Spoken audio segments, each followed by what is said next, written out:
मुरगुड शहरात शाहू महाराजांनी सन 1922 साली पाणी पुरवठा करणारा सार्वजनिक नळ सुरू केला।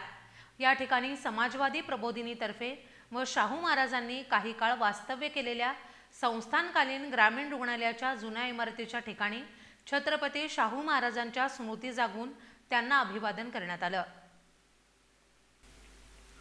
मुरगुड येथील हुतात्मा तुकाराम चौकात झालेल्या अभिवादन कार्यक्रमात दलित मित्र दत्ता चौगले यांच्या हस्ते सार्वजनिक नळाला व शाहू महाराजांच्या प्रतिमेस पुष्पहार अर्पण करून अभिवादन करण्यात आलं।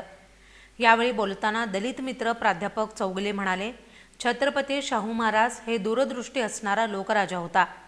त्यांनी लोककल्याणकारी कार्य केले, त्याचं शब्दात वर्णन करता येणार नाही।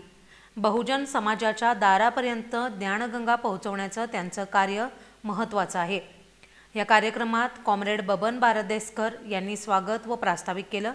यावेळी सर्जेराव भाट, VS खामकर, MT सामंत, माजी नगराध्यक्ष नामदेव मेंढके, सिकंदर जमादार, विजय कांबळे, विलास भारमल, भिकाजी कांबळे आदी उपस्थित होते।